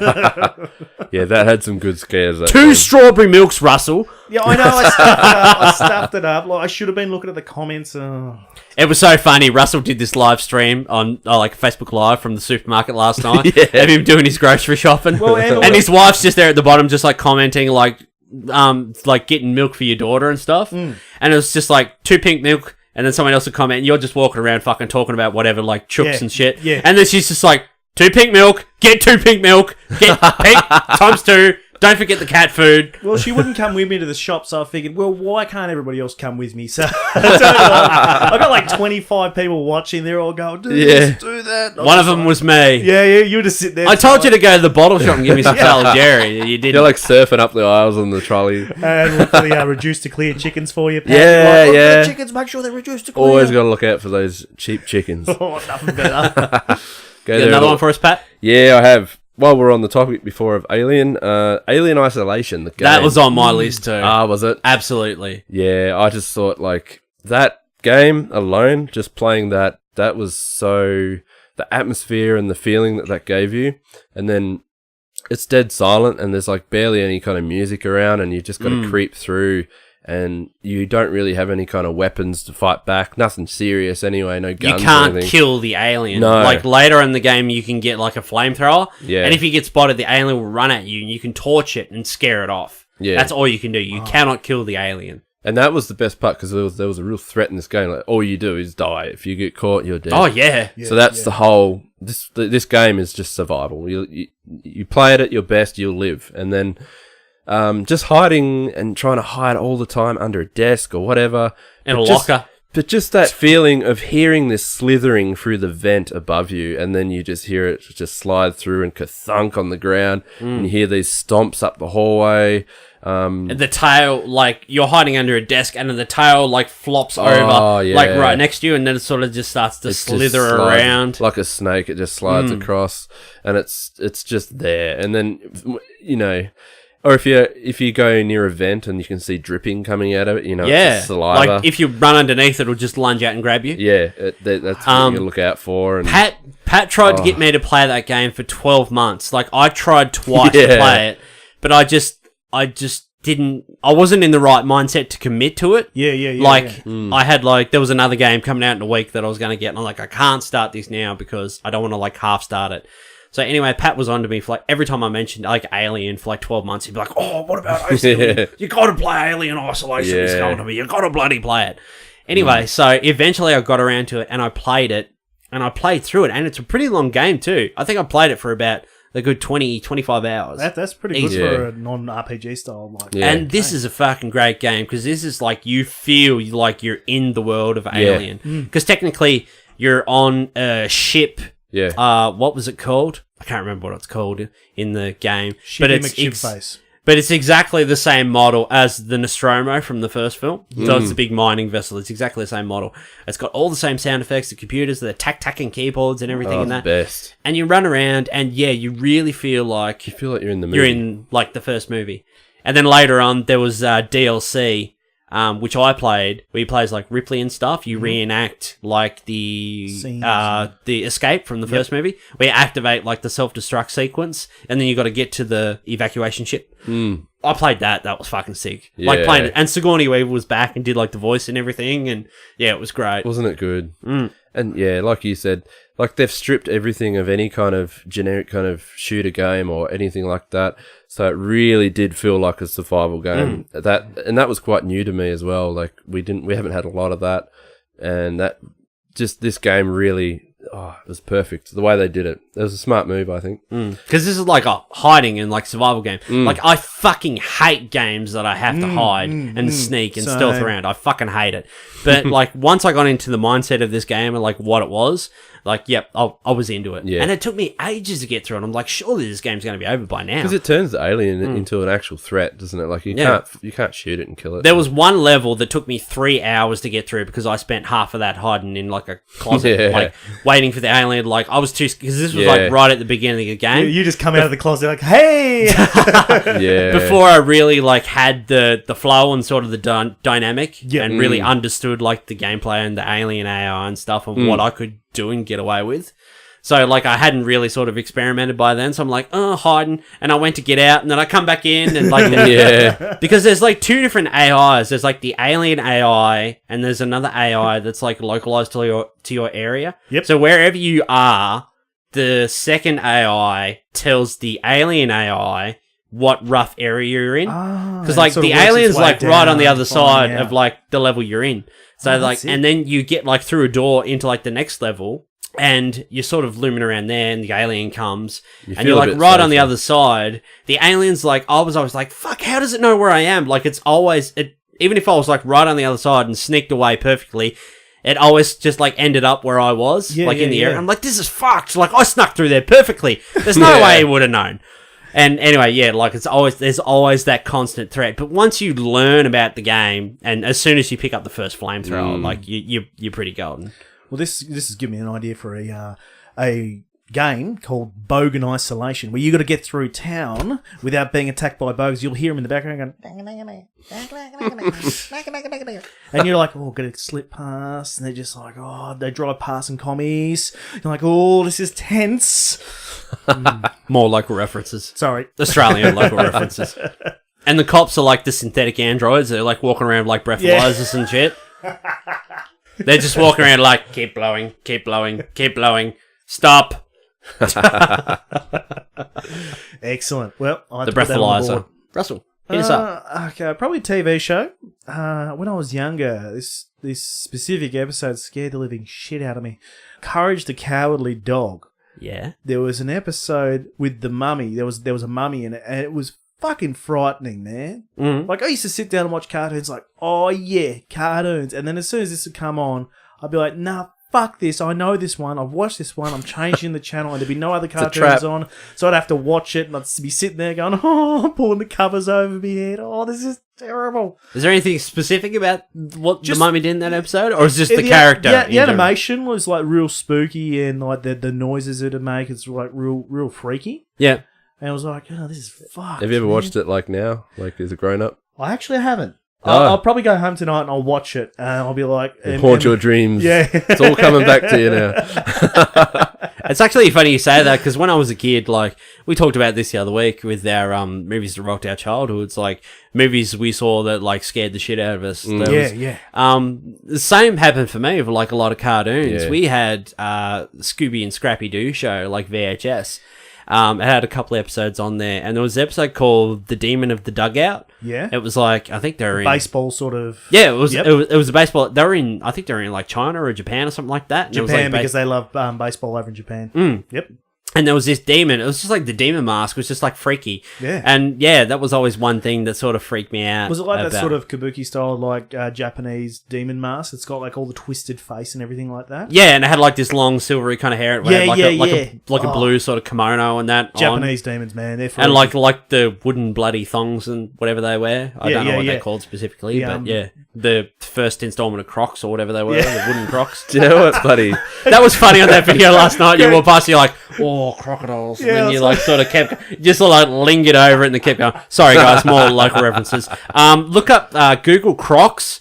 What are they actually? They're just called Crocs, aren't they? They're like a rubber clog that you wear. They're like rubber clogs, and they're essentially, people who wear them are either, they sex offenders or horribly... bad taste in clothing people. Or just like old people that just like have them on the back step and they wear them around the backyard. Yeah. Just like out in the garden and There's stuff. nothing wrong with it. Grateful when I do a bit of gardening. It's fine. Don't worry about it. I didn't touch your kids. Jesus, that's a Sorry. bit much for this episode. I've got a few more. Russell, have you ever seen Event Horizon? No, yes, I have. With Lawrence Fishburne, Sam Neill, Yep. 1997, I think. And is it about like It's a sci-fi horror film. Sci-fi horror doesn't really. I love sci-fi horror. It doesn't really get a pretty good rap because a lot of people give the few sci-fi horror films that are out there like a hard time. Yeah. It's essentially they come across this ship. I can't remember the start. They come across this ship that had like this new like traveling technology, like kind of like warp technology kind of thing. Yep. But they go into like the chamber where this warp thing is, and it's like this big like ringed orb thing that has like fucking spikes all over it. It looks like a fucking like fetish like nightmare. Yeah. Like this warp core kind of thing. But what actually happens is they didn't open like a black hole to like travel across space. They opened like a door to hell. Oh, right. And there are all these sequences in there, like these hell sequences where the crew of the Event Horizon start to have like all these like hallucinations and shit, and like these hell sequences. It's like, it's like something out of a nightmare. Like all these like montagey, like flashing sequences, like people chained up and like chains like pulling skin and all that stuff. It's like real horrifying shit. Dante's Inferno, sort of. Yeah. That's always something like that's a horror movie that really stands out for me because I'm like, man, that's like the really sort of like dark, terrifying shit. Apparently, with Event Horizon as well, there was another cut. The movie that's out now is like the studio cut. Like they had to cut the real harsh stuff out of it because it was too intense. But people for years have been crying for a director's cut, but they've actually had people go and look for that footage to make a director's cut, and it just doesn't exist anymore. It's probably too gone spooky missing. that they threw it away. It's too spooky, especially for this Halloween episode. But yeah, like those hell sequences were like really super fucking intense. Like they're intense now to watch, but yeah, you can only imagine like what the original cut of those scenes look like. Wow. Pretty dark too. Samuel L. Jackson, Sam Neill, bloody local Kiwi boy who we've adopted in Australia. Sam Neill, Good boy. We'll take him. We'll take him. The moment they start playing up, they will get rid of him. I did rewatch Hunt for the Little People the other day. Fuck, that's a good movie. Great movie. Sick as cause nothing wrong with it. Put it in my chili bin. Where's Bobby and his bloody fucking Kiwi accent. Last week when I edited that episode and I got to that bit, I was sitting here, I was literally in tears. I was laughing that much. I re-listened to that episode. Funny. I was the same. I was in tears. So good. I couldn't stop crying. I was Red like, did. yeah, Red did. I thought it was Ripping my bro. I felt like I was watching Flight of the Conchords. Bobby just going, sick as cause. All right. I've got some movies that I thought I'd mention. Hit me. First, you reminded me before. Thought it'd be worth a mention. One of the scariest from my childhood. One of the characters from a movie, like Jason or Freddy or whatever.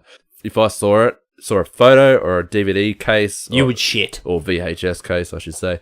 Embossed VHS. I would shit. And that was, is it his name Pinhead? Oh, yeah, the guy, like Hellraiser's on my list actually. Hellraiser, too. yeah, that guy. Friggin', when I was a kid, that I could not even look at a vision of him. I had to turn away or run away or whatever I could.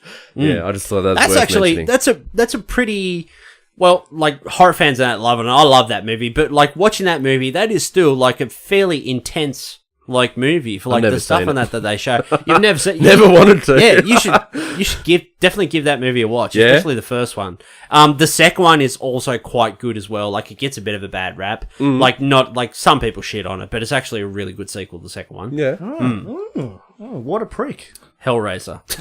You fucking idiot. Have a sip of your bloody port. Go on. Thank you. I'll mention a couple of movies that I find some of the scariest moments for me. Yeah.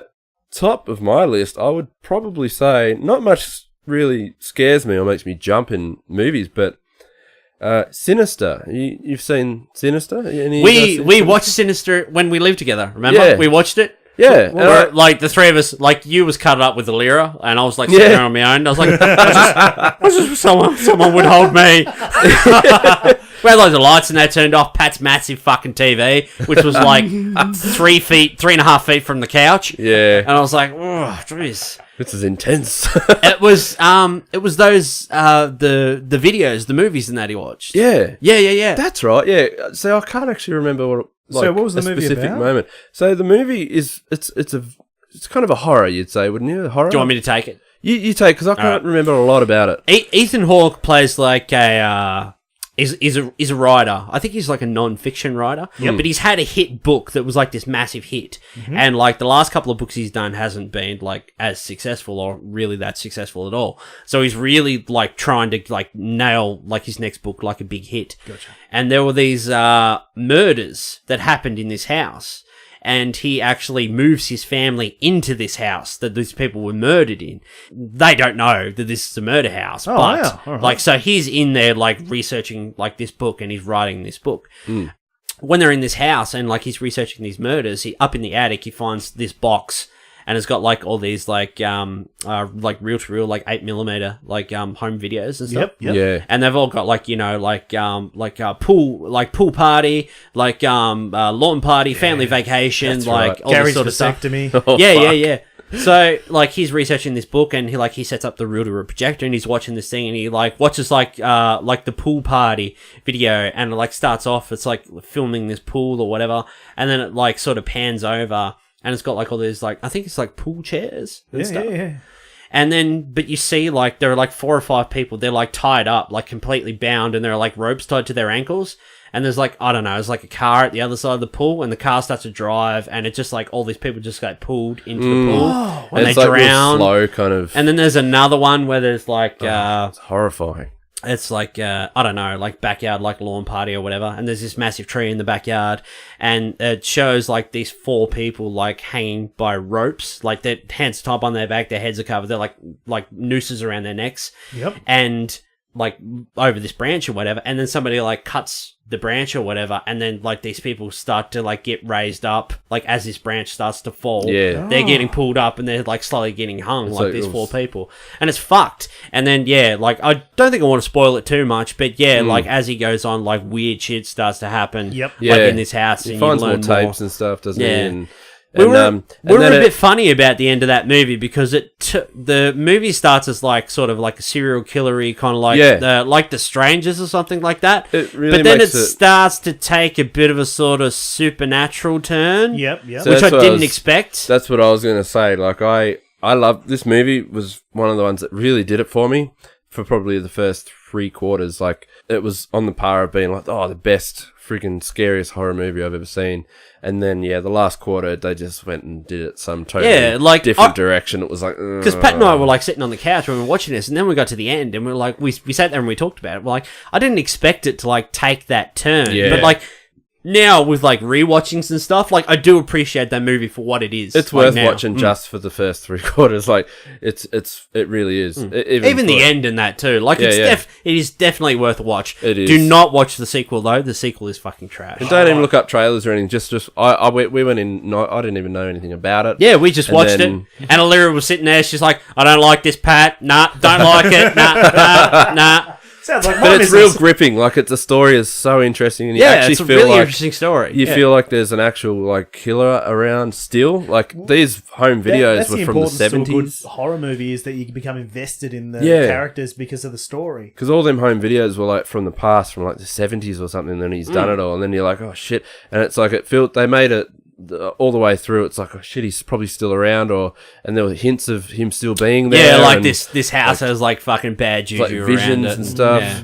It's like, oh shit, there he is, like or something like that. And, you kind of see bits and pieces. And don't want to spoil it too much, but yeah, definitely worth a watch. Yeah. I think it's on. Sinister. Stan. So anyone, Sinister. Yeah. Watch that. I'll just mention one more so we can get through them. And then go. My second one this is probably the second one that's really made me jump or really just hit me in that kind of horror way. Signs. Alien movie. I love that movie. Yeah. When I first went. Easy and I won't watch that. I've got a funny story about that. You go first and I'll tell you the story. I'll tell you my funny story. I watched this when I was probably 14, I'd say. 14. No, we were in college. We were in college when it came out. Signs. No, I first watched it way back when this is the one with Bruce Willis and what's his name, Joaquin Phoenix, stuff like that. Mel Gibson.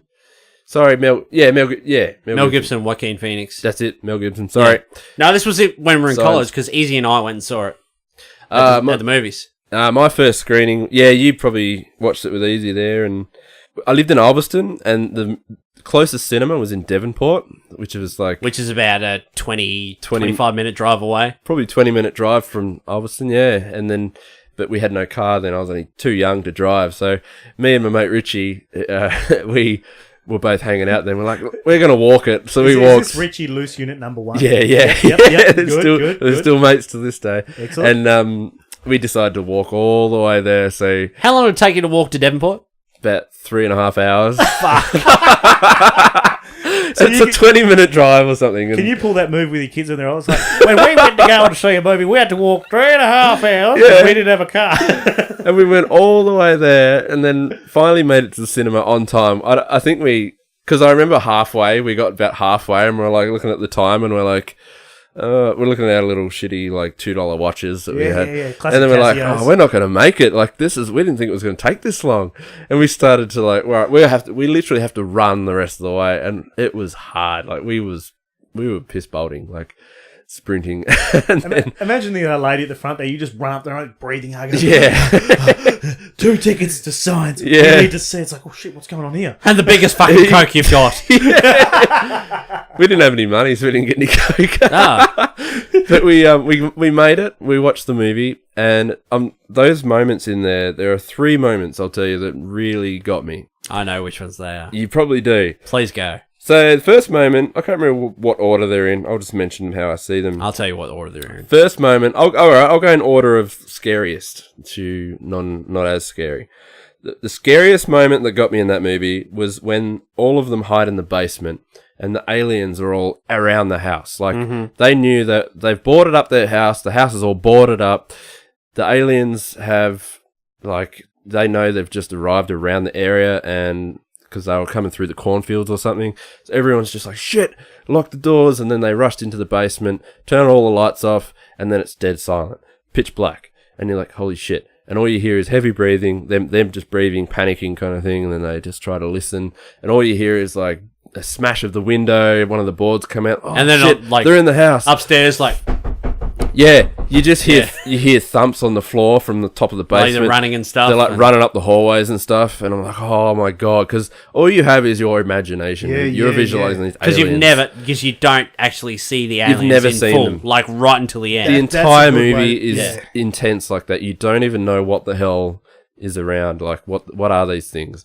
And then, you just hear them, and then you just see the doorknob start to turn on the top of the basement. And he grabs the door handle. And then he grabs it to try and stop, and the whole door's rattling, and then and then it just goes quiet for a little bit, and this is where it got me the most, and then it's just like, bang! It's just like, they just start shouldering the door, I guess. And it's just really tense. For that entire scene is just nuts. And then the bit where he's over the back, and the alien hand, like, grabs him. Like because the alien hand like camouflage on the grill. Was that like didn't they try to sleep or something and time passed? No, because they're like, I can feel air. There's like, there used to be a coal chute down the basement, and they're like in the basement. And there's like, I can feel it. It's getting, and then they get to the middle, and he's standing there, like the kid's standing up against the wall. He's like, what? And then the alien hand like reaches over and like grabs him on the shoulder. Yeah, they drop the torches, and then you hear just like, come out from like a vent or something. Yeah, it's fucked. Like a bloody alien reached out. Keep going, mate. I want to hear more. All right, so my second one that got me the most, that was definitely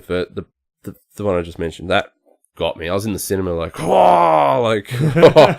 Second one was when, I can't remember the scene set up, but it's basically when it's in daylight, broad daylight, and apparently one of them has been captured inside a pantry. Someone's, in the house. Someone's house, and someone's screaming like, oh, I got one or whatever. Cause the vet, like he's gone to see the vet or whatever, because he's the guy that accidentally killed his wife. And he's like, and they have this big heart-to-heart talk about, his wife and everything. He's like, I'm sorry, I fell asleep and everything. And then he's like, and don't open my pantry. Yeah. Father is like, I've locked one of them in there. And then he drives off. Curiosity gets the better of Mel Gibson, and he goes in there to check it out. Yeah.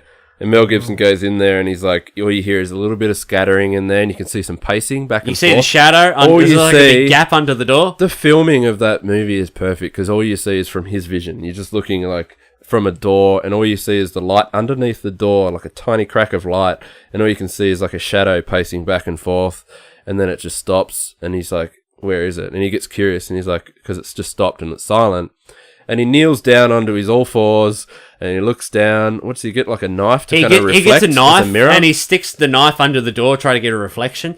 Yeah. Do you remember on that when we were in college on the website they had the flash game where you got the knife and you put the knife under the door? I don't remember that. Do you remember that? No. I played that, and then anyway, so he looks under the door, and then there's this big jump scare where the alien hand comes out and like onto the floor. It's like he's just looking with the mirror. He's like trying to look up, and I think you just get half a glimpse of, and then the hand just comes through the door, under the door and tries to grab him, and the fingers just lunge down and scrape, and then he chops his finger off. Yeah, and then he panics and he cuts two of its fingers off, and then he runs out. And it screams or something. So that was the second one, because that was just dead silent. No music against. Those are the ones that get you. You don't expect it.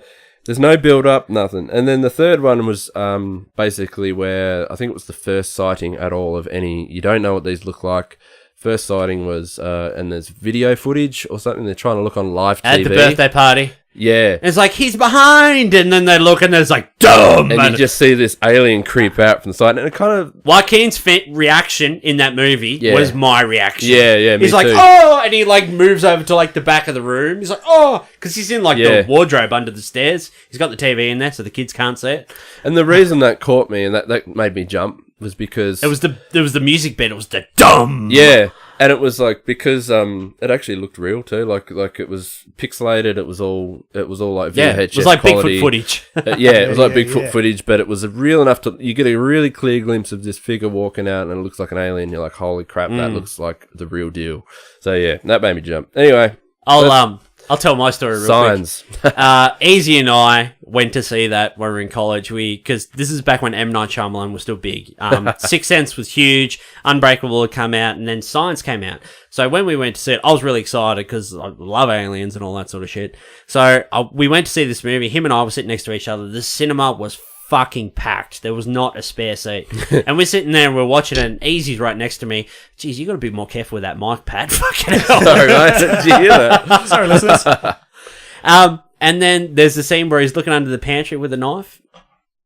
And then the claw comes out, and old mate Easy next to me, he literally jumps out of his chair and he yells, "Oh, fuck!" at the top of his lungs in the cinema. Literally yells, "Oh, fuck!" at the top of his lungs. I can imagine that. And then I look at the guy next to me, and he's cacking himself laughing. The movie finishes, and we get out, and we see another guy who we go to college with, not we're friends with, but the guy we know we're friendly with. Dip and we're Rose. talking to him about... not Dip Rose, he's a fuckhead. and we were talking to him about it, and he's like, yeah, it was a really good movie. He's like, did you hear that guy in the pantry scene, like up the back? Like he jumped out of his chair and screamed, "Oh, fuck." And Ian's like, yeah, that was me. You know, who would think a couple of fingers would scare a guy that much, eh? Yeah. Oh man. Excellent. I'm fresh out. I'm really sorry. Yeah. I'm sorry. I don't watch that much horror stuff and scary things. I mostly watch comedies because I'm a bit of a girl. Yeah, but you boys are going I got a few. Yeah, go, mate. Go nuts. Yeah. Let's see. What have I got here? Oh, one scene, I've talked about this before, but one scene that always made me cringe is in The Evil Dead, the original Evil Dead. There's a scene where one of the characters gets stabbed in the ankle with a pencil. Ooh. And there's like real like twisting around and like all the blood. That's like a fake leg and a fake ankle and that. But I can never watch that scene when it's on. I always cringe. That's one bit that just always sort of makes me like, it makes me really fucking cringe. I can't watch it. I will go off The Evil Dead, and I will talk about Evil Dead, the I think it's like 2013, 2014 semi-remake, sequel, reboot kind of thing. There's one scene, it's not like a scary scene or whatever, I just love the way this scene is set up. It's right at the beginning, it's the opening scene in the movie. You're in the basement of the cabin, and there's this girl like tied to a beam, and she's there, and her father's there, and there's all like this real weird, like hillbilly, like deformed looking people around, like this witch doctor lady, like hanging up like dead cats, like saying these fucking weird enchantments and shit. And she's like, "What's going on?" She's like, "What's going on?" She's like, "Who are you people?" and all this shit. She's like, "What are you doing?" And then her father's there, and she's like, Daddy, like, help me, like, get out of here and stuff. Like, I want to go home. And he's like, oh, I'm sorry, baby. He's like, we can't go home. And she's like, where's Mom? And he's like, Mom's dead, baby. He's like, you killed her. She's like, no, it's not true. And he has like this bottle of like, must be like kerosene or gasoline, petrol, whatever. And he pours it over her head. And she's like, please. She's like, take me home. She's like, I just want you to hold me and take me home. And then like, he's trying to light this match while she's pleading. And then he like, and he gets the match going, and then it cuts back to her. She was like, I will rip your soul out, Daddy. And then she just goes like full fucking demon. Yeah. And it's just like, I just love that line. Like, that's set up perfectly. Like, she's like real innocent, like pleading. She's just like, I will rip your soul out, Daddy. And then she turns to him, David. She's like, you motherfucker. She's like, I killed your fucking wife, whore, and all this shit. And then he like sets her on fire, and she's like, motherfucker. And she's burned, and then he blows her head off. It's fucking great. That was a great scene. I remember I do love that scene. It's just that line. Like, she's pleading, and it's like, what's going on here? This is fucked. And then she's just like, I'll rip your soul out, Daddy. That's gold. And it's just like, whoa. Yeah. I really love that scene. Just the way it's set up and just sort of the turnaround and everything. I fucking love that scene. I've got a couple more on here, but I might cut it down a bit. One film for me, this isn't like a horrifying moment, but you could classify this as a horror movie. I'm talking about Christine. So based on the Stephen King book about, it's about this car and this young man. He gets this car, and this car is sort of, well, you wouldn't say possessed. It's never really sort of explained. But this car is sort of evil, and everyone that's ever owned this car is like killed. So the, I forget his name. I think it's Richie or something. I'm not sure. I was meant to look this up earlier, so I knew what I looked like I knew what I was talking about, but I actually don't.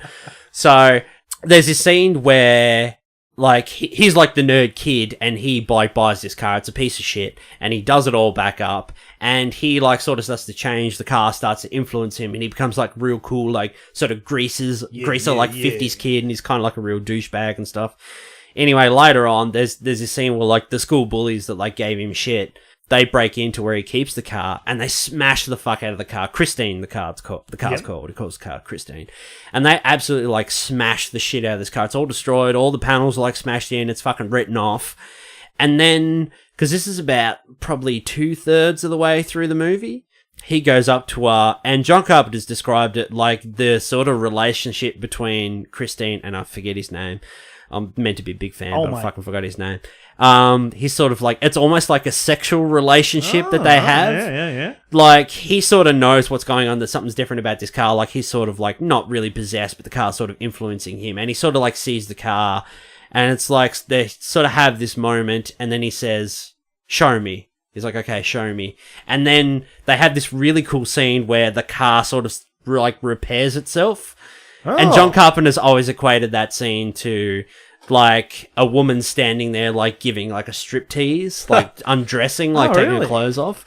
And yeah, it's just a great scene. The way they actually did that was they had like all these like rigs and wires that like set up in the car, and they just like pulled it all in, like pulled all the car, and then smashed all the windows, and then they just played it in reverse. Oh, that's clever. So it's just like the car like repairs itself. But there's this another scene that's not far off that, because afterwards, Christine sort of goes out and like starts to kill all these bullies, like run them down and that. Yep. Anyway, there's this scene where she's chasing this one guy, like the main bully. She like chases him, and I think she drives through like a petrol station and blows it up. Yep. And then this car's like on fire, like driving down this highway. It's pitch black dark, and there's like this low angle shot of the car just like coming down the road on fire, and it's just like total darkness around it, and it looks absolutely beautiful. I think it's one of like John Carpenter's like most beautiful shots he's ever filmed.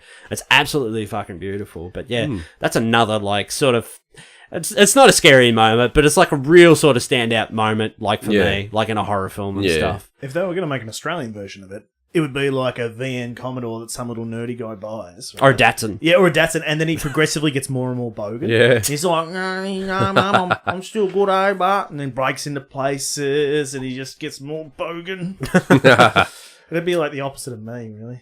I've just progressively got more nerdy over the years. Pat, you want to... I'll throw out a few quick ones for you. Yeah, throw us out a couple of quickies and we'll wrap it up. I got Train to Busan. Really, it's a great movie. What's that? Train to Busan.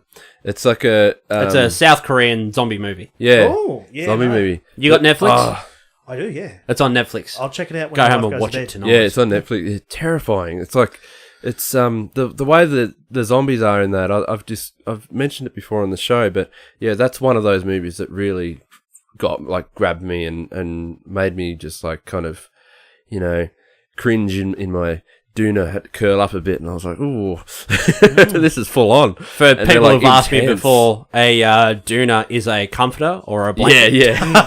That's what we call it in Australia. Somebody asked me about that the other week. They're like, you mentioned something in the show. It was, what was it called? It was something about, I think it's a blanket. And I was like, oh, the doona. And they're like, yeah, it's like, and then I just like, got the definition off Urban Dictionary and screenshotted it and sent it to them. I was Honestly, like, here you go. The doona Australian slang for a blanket or a comforter. The doona is the most woolen important blanket. Like a thick blanket. It's the most important thing for an Australian to get through a cold. Like, it's the most important, medical device, because you just wrap it around yourself. Even more important than the Panadol and Nurofen. Oh, absolutely, man. If you don't have a doona, you stuff. Like, even homeless people have doonas. I mean, they're not on beds, but they still have them. Yeah. Huh? Sorry, Pat, Train to Busan. There's probably 2 or 3 moments in that movie that really kind of stand out for me. Like, there was the moment where all the zombies kind of, you know, these people have just been taken over one by one. Like, the infection takes over so quick that they turn into these bloody flesh-eating creatures that are fast. Like, they're piss bolt, like bloody Usain Bolt.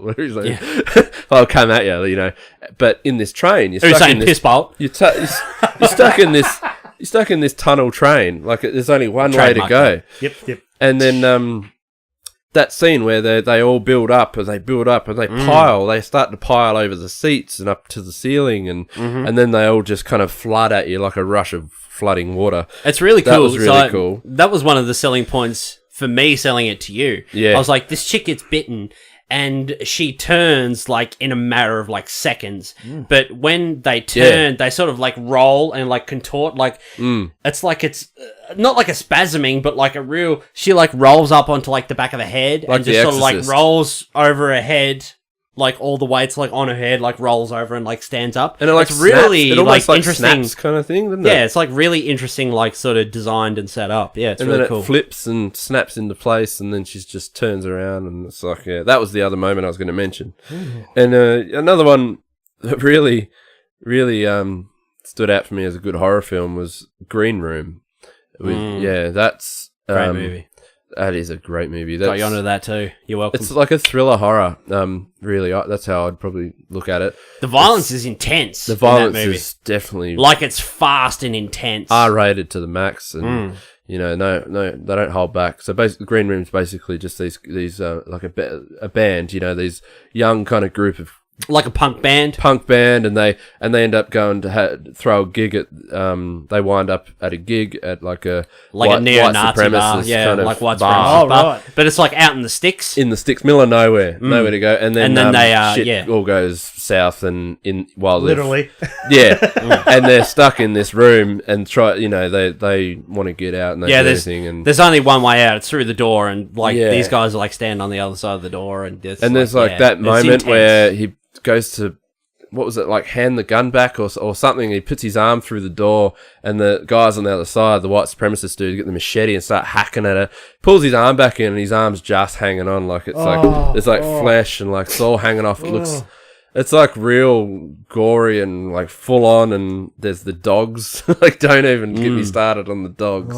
They sick the dogs onto him, and just that is a freaking horrifying movie. This guy gets shot with a shotgun, and it's like totally out of nowhere, and it like blows like half his head off. It's fucked. Yeah, unexpected to that moment. You're like, whoa, that's a great movie. I'm gonna watch that again. It's crazy. It's full on. Yeah, the late Anton Yelchin. He's very good in that movie. Patrick Stewart. That was his last movie, wasn't it? Captain Picard. Fucking hell. Computer. But yeah, that's like and it's not like it's not too over the top. That's why I liked it. Like it's something that, you know, probably could have happened. It's not too ridiculous. You know, it's kind of realistic. But they're the movies that are always the scariest. The ones that could actually happen to you, like The Strangers. That's why I liked it. Like that movie was fucked. That's pretty much just like a home invasion movie, and it's got that line in it. Like they're tied up at the end. You got these 3 people here with like masks and that axes and shit. She's just like, "Why are you doing this to us?" Yeah. And the girl's just like, "Because you were home." No other reason. And I'm like, that's fucked. Yeah. You're just like, I've got a home. That's terrible. Some homeless guy outside going, fuck yes. It's kind of like Straw Dogs. That was another one I was going to mention. Straw Dogs. You've seen that one? That's similar to like you mentioned. I've still got your copy of that on Blu-ray around here somewhere. Oh, really? Yeah. Yeah, I borrowed it off you. I don't know where it is. That's the last straw dog. That's got some crazy moments in there as well. It's just a normal couple that are in a shit situation. It's a bit rapey, that movie. What about the bear trap on the head? Like, I haven't seen it. I haven't watched it yet. Oh, you haven't watched it? Nah, I haven't watched it yet. You'll know what I mean then soon if you watch it. All right. It's worth it. I might run through my last couple and then I'll go nuts, mate. Let's see. I've got 4 here. I'll run through them real quick. Another John Carpenter film, Prince of Darkness. That movie is just really... It just has this really sort of unsettling tone to it. There's this old like rundown church, and there's a priest that lives in it. He dies. Once he dies, another priest comes in, played by the great Donald Pleasance, comes in. He's left this journal, and there's like this big like conspiracy like kind of group or whatever of like priests. They've been watching in the basement of the church. There's like this massive like vial of like glowing green like liquid spinning in the thing. It's actually like sort of like it's kind of like the liquid form of like the Antichrist, like in this thing. And they get like all this like psychology and like science students and that like come in to like. They're like, we want you to prove that, like, this is real, like, the world needs to know, and they go down there, and, like, weird shit stuff's happening, people getting possessed, and, like, trying to bring, like, Satan into the world. There's this really great scene with, like, a mirror and stuff. It's kind of unsettling. Not a lot of people give that movie some flack, saying it's not one of John Carpenter's best, but I actually really like that movie. Really unsettling. That's one. I've got 3 more, real quick. Go for it. This is not really like... I guess it is a kind of terrifying scene, but an American Werewolf in London, where Jack is killed at the beginning on the moors, that is just, like, real terrifying because... I love that movie. He's just, like... He gets attacked by this werewolf, and he's being mauled to death, and just, like, he fucking sells that, like, really well in that scene. Like, he's literally just, like, screaming for his life. And it's like, he just fucking sells that well, and it's great. That's a great scene. It's just really well done. I watched that heaps when I was a kid. I loved it. It's a good movie because it gets real cool like after that. Another movie that still I find like quite unsettling and hard to watch to this day is The Entity, which stars Barbara Hershey in that. It's based on a true story. It's about a woman who is like repeatedly raped by like a poltergeist. It is fucked. It's like it sounds like real like B grade like schlocky shit, but it's actually like quite a good movie, and it's really well done, and it's really sort of unsettling and intense. And the bit that always got me was like there was like this end credits. There's like this dialogue piece, like text on the screen at the end. It's like her and her family, like when it was all over, she moved to Texas or whatever. She still lives there to this day. The attacks still happen, but they're not as intense or frequent or as violent or whatever. I'm like, oh god. Anyway, that's I wouldn't recommend that to younger people. That's a bit of a tougher watch, that one, but. And the last one for me, which was from Creepshow 2, which was broken into a couple of different like shorter like stories and segments. The second segment in that movie is called The Raft. It's about these kids in the car. They go to like this local like lake or like this big dam, and there's like this floating like raft pontoon, like wooden pontoon, like probably like 50, 60 meters out. Yep. And they're just like, kids in the summer, they got the back of the car open, they got the wireless going, playing some sick beats, drinking beers, and they swim out to this thing, and they notice like this like black like oil slick like on the water, and they're like, hey, what's that? That's a bit weird. Anyway, this thing's like moving on the water. It's like this big like fucking oil monster that like starts to eat them. It like stalks them. Like these kids are like trapped on this raft, and it like like fucking like eats them and shit. There's this one scene where like the girl's like asleep on the raft and she's laying there, and this guy's like trying to do inappropriate things to her while she's asleep, and then she goes to roll over, and like the thing is like gone under the raft and like seeked up like through the cracks, and she rolls over and it's like all stuck to her face, and it's like eating like a face and that off, and it's like, oh man, that's fucked. Anyway, spoiler alert, right at the end, the last person gets away and they swim to shore and they get up on the beach, they escape, it doesn't get this thing, and I think it's her or him, he's on the beach and he's laughing, he's like, I fucking beat you, and then it lunges out of the water up onto the beach over the top of him and then drags him back into the water and like consumes him. And then the end shot is just like a fast shot of like this black slick, like going like along the water, like back out into the lake. That thing just always freaked me out. Like there's like this unknown force, you don't know what it is, it just has like this motivation, like eat people and shit. It's fucked. Maybe it's got like a deeper meaning about the whole petrochemical industries, you know, like big petrol and oil. Yeah. Maybe not. I don't know. Maybe not. Maybe not at all, Russell. You reminded me of one that I just top of my head just freaked me out as a kid. The Langoliers. You ever heard of that? Yeah, I know the Langoliers. Yeah, the Langoliers. Oh, it's just basically like the worst television CG you've ever seen. Yeah, the worst. But I don't know why as a kid, even though it was so bad looking, it was like in the 90s or whatever, but it's basically just these, I don't know, whatever they are, creatures or whatever. But they're like eating the friggin' planet to nothing. Like, yeah, it's these creatures, they like eat reality. Yeah. It's really weird. It's based on a Stephen King story. It's about this plane flight or whatever, and they run into like this real rough turbulence, and they go to fly back to the airport, land at some airport. When they land, there's no one there. Yeah, like everybody's missing, dead. Everybody's gone, and like I don't know, there's like weird visions and shit. They're like, oh, the Langoliers are coming, the Langoliers, and it's like these weird, like horrible, like 1992. Like CG, like fucking creatures with like they're spinning just balls teeth with big shark teeth, aren't they? Yeah, and they Shark just teeth like or something. eat like reality and like existence. They're like chomping like the sky, and it's all disappearing. Yeah, like all I remember. Really, That sounds fun. All I remember is seeing that But one it's like- shot like- from like the distance, and there's like the mountains are starting to disintegrate, and you see all the trees falling. All the trees start falling, and then the ground's like collapsing around, and then it's just turning into nothing. And I don't know why, but like that, there's that shot in the movie or something. It looks almost exactly like the shot when you're driving into Launceston, and then you're coming around that bend on the highway, and you see there's just like an open like field of mountain, wherever like power lines and stuff on the top, and that I always look at that and I think, the Langoliers, they're going to eat that up. It looks like that same shot in my mind. It looks like the same vision of like the power lines are starting to collapse and the trees around it as well. Oh, well, man. You know, and then they eat the airport, and then there's just like no ground at all. And there's like nothing. An abyss of just earth is gone. And well, people always say Launceston's a hole, so I don't know. that movie scared the crap out of me. yeah, it's like it was like a TV event series, like a 2-part series, but they've got it on DVD. It's like a 3-hour movie, and there's like this girl in it. She plays like a blind girl. She's like the most energetic, like blind girl ever. Not being derogatory to blind people or anything, but she's like hell of an actress. I think because she's like playing a blind person, I think she overdid it a little bit with like the general acting, like the line delivery and stuff. Like she's like, look at how blind I am. Look. like You can't, I going can't. for broke, you know, kind of thing. Yeah. Anyway, I think that might do it. Excellent. Might wrap it up. This has been fun. All right, Patrick Brown, you can take it from the top of the episode. Where can people find you online? You can find me. I'm a bit prepared today. Well, I've already stuffed it up.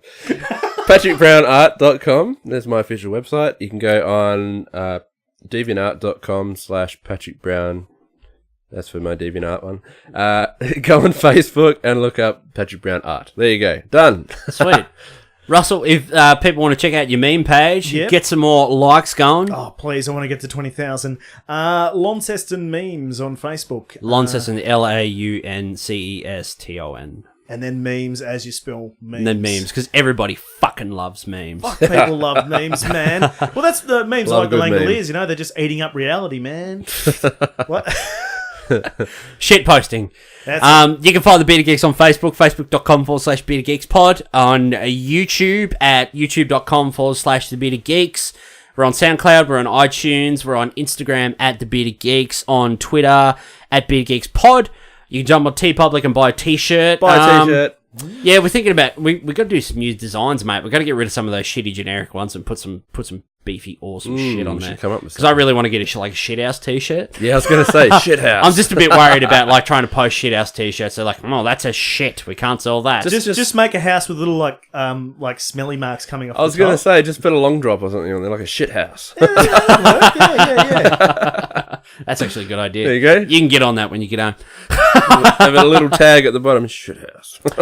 That's it, I think. Next week is our 25th episode spectacular. Ooh. So, again, if you want to nominate some topics or you got any topics in mind, let us know. Yeah. Or if you have some questions, I think it's going to be more of a Q&A because we've got more question ideas than topics. I'll send some through. Yes, Russell actually sent us a list of 10 questions. We won't say what they are because I'm saving them for next week, but they are fucking gold.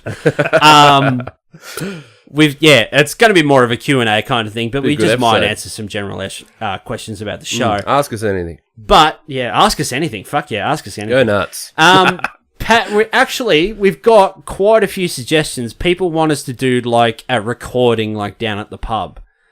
Now, honestly, I've been thinking about the logistics of it, and it could be done. Yeah. But, like, we'd have to, like, meet, like, certain factors that have to be put in place because we record onto one track, so if we get some fuckhead coming over and like, oh, yeah, can you record now? That'd make it even funnier. That'd be hilarious. Yeah, it's going to be, and if there's music playing in the background, it's going to be like, there's like legal issues and that there. So it's pretty quiet, isn't it? Usually we would have to like set it up. So like, hey, you can't, if we're going to record, you can't play music.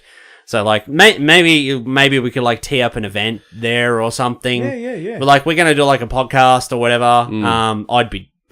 Makes me anxious just fucking thinking about it. It probably wouldn't matter, I suppose. It'd be like a raw episode, really. Yeah, good fun. Because then it doesn't matter if there's music, as long as you can hear us, I suppose. No, but if there's music playing in the background, people can sue us.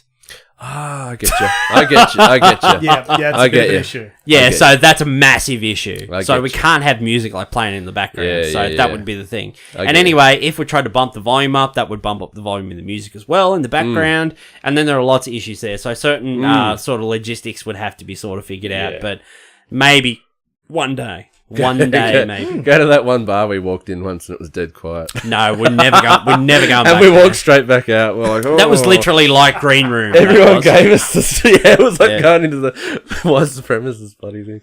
We're like, oh, this is a bit. We sort of walked in, did a lap. Bobby was walking behind me. He's like.